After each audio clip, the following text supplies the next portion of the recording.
Hi, everyone. I am a 20-year-old Iranian-American climate activist, and I want to share with you all my story about why climate action is so important to me, how I was inspired to start my nonprofit Climate Cardinals, and what I'm now doing at the UN, and hopefully to share some learnings with you all about why it is that Gen Z cares so much about climate action and how we can have this intergenerational collaboration with business leaders supporting the next generation of leaders. So why did I become a climate activist? Both of my parents are from Iran, and I grew up every single summer visiting Iran to go and stay at my grandparents' house.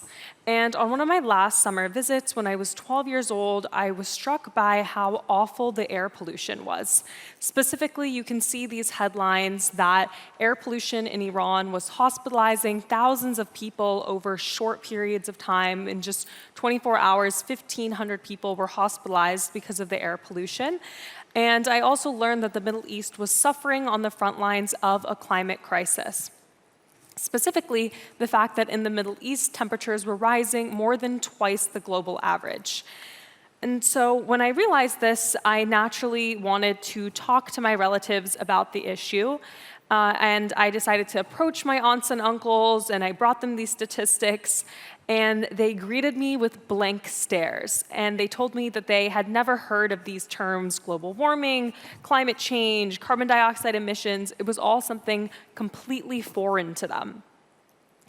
And I started to look into why this might be, and I actually found a study that read only 5% of Iranian university students could properly explain the greenhouse gas effect. So there was a systemic lack of climate education in Iran, and when I went online to find resources to share with my relatives about climate change, I realized that on the UN web pages, on the web pages that I had frequented when I was trying to learn about climate change for my middle school classes, almost all of their information was only available in English, and there was almost no information available in Farsi, which is Iran's native language.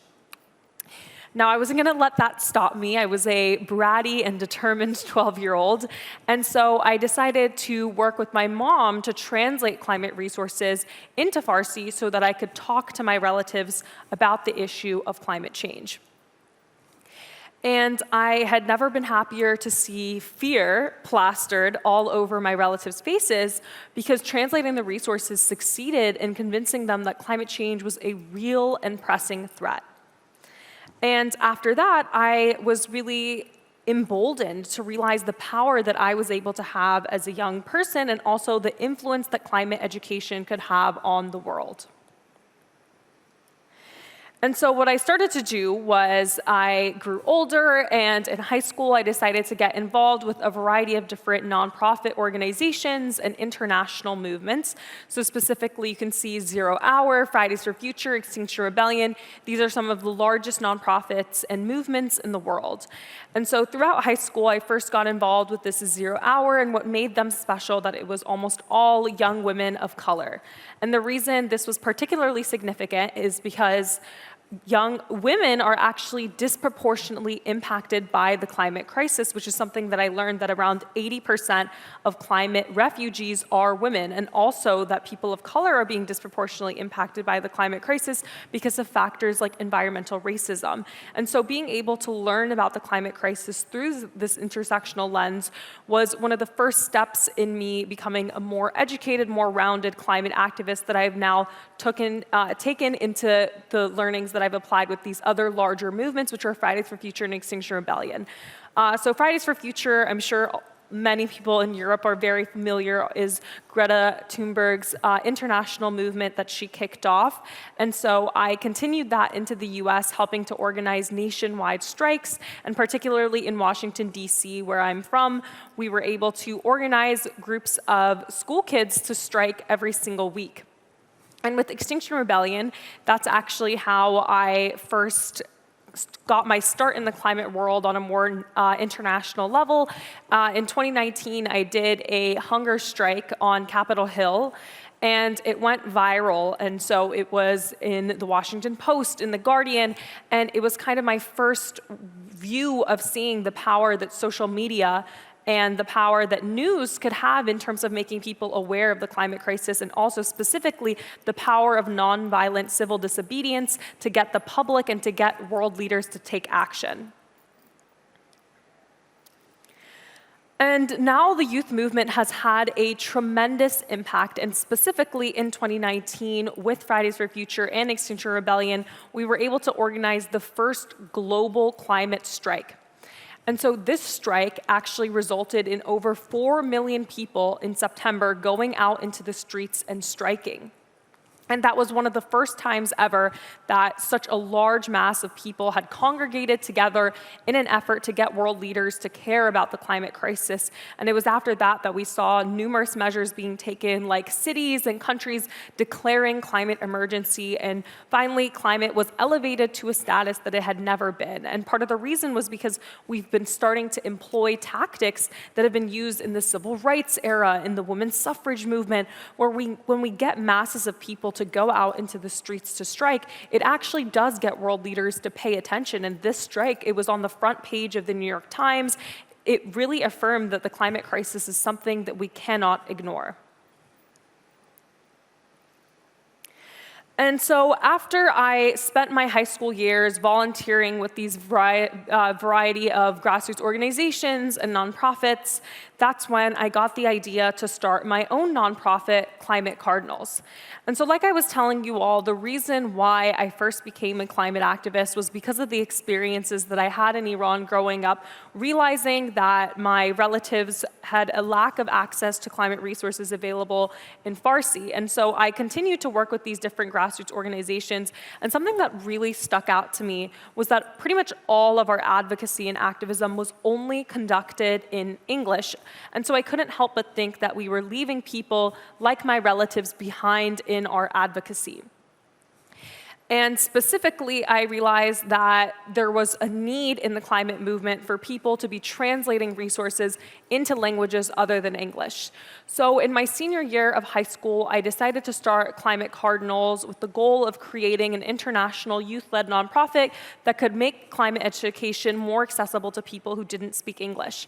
And so on the very first day we launched, like I was saying, I went viral for this hunger strike, and it taught me the importance of social media and news. And so on the very first day that we launched Climate Cardinals, we launched with a TikTok video that ended up going viral, and it reached hundreds of thousands of people, and over 1,000 people signed up to work with us on the very first day. And so what started out as me and my mom translating climate resources for my relatives when I was just 12 years old, slowly before my eyes started to grow, and now it's been 2 years, and Climate Cardinals has grown to over 9,000 student volunteers. This is a little outdated because we actually recently hit 9,000 student volunteers in over 40 countries, and we've translated hundreds of thousands of words of climate resources into over 100 different languages. And this has all been done on a volunteer basis, with the average age of our volunteer being just 16 years old.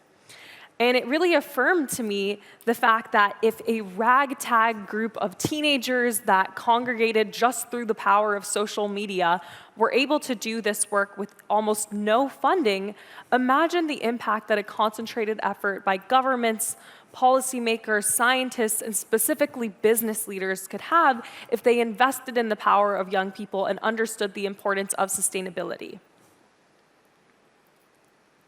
And that's led me to where I am today, where I work with the United Nations as a youth advisor to the UN Secretary General Antonio Guterres. So around 6 months after I started Climate Cardinals, I was invited to join the UN as the US representative and the youngest member on their first youth advisory group on climate change. And the reason I think that this is particularly significant is because it's the first time really on an international stage that the importance and credibility of young people was affirmed as leaders in the climate fight.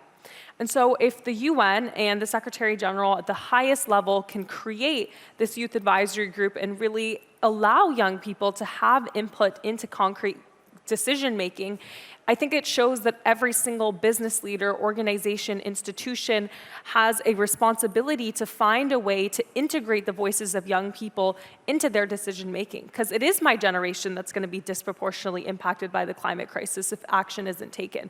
We all are already facing the impacts of the climate crisis, but studies have already shown my generation, people my age, are experiencing the impacts of the climate crisis at a rate 3 times higher than our grandparents. And just yesterday, I was participating in a UNICEF briefing because they released this new landmark report that showed that heat waves across the world are leaving millions, if not billions, of children vulnerable to the impacts of the climate crisis.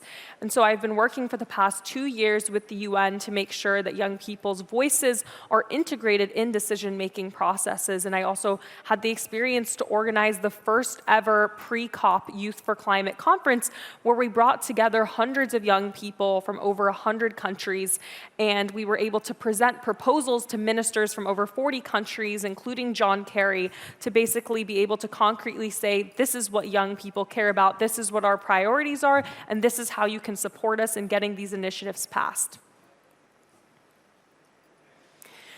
And the biggest thing that I now like to stress through my learnings at the UN, through my learnings with Climate Cardinals, is that the time is now to move people from apathy to action.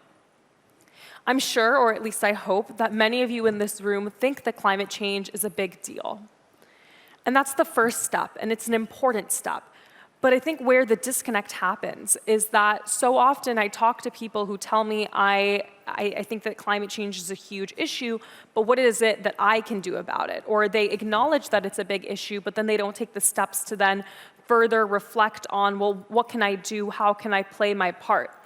And that, to me, is the next step that we need in the climate fight, is we need to look at how we can start to move people from apathy to action, in the sense that every single one of us has a way that we can play a role. For me, that was starting Climate Cardinals and trying to make climate education more accessible.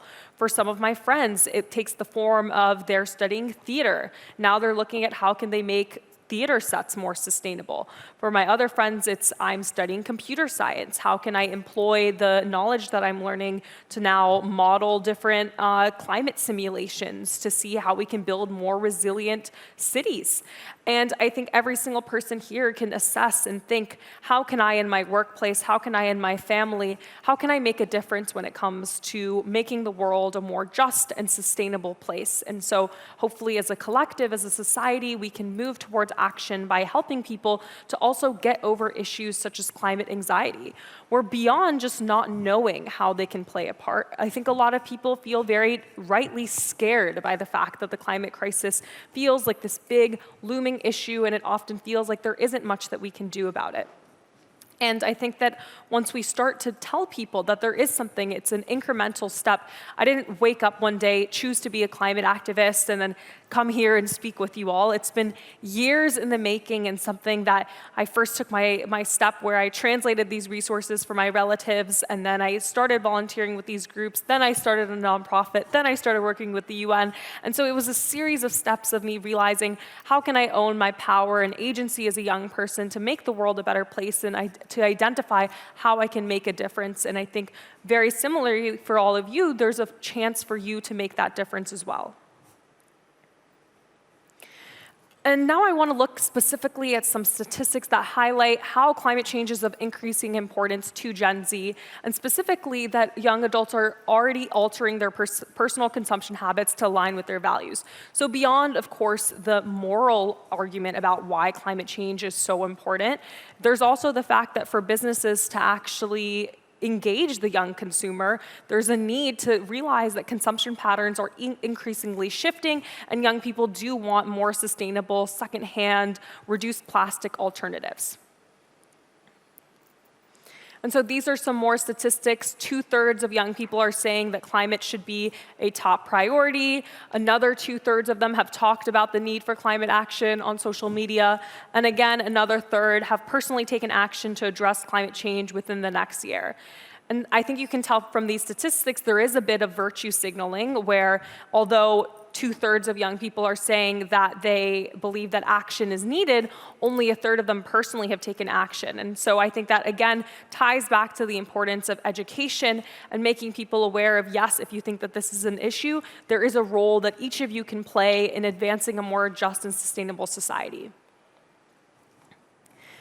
And so we need to step up for Gen Z, and we need to stand up for sustainability. Again, 83% of Gen Zers are concerned about the planet's health.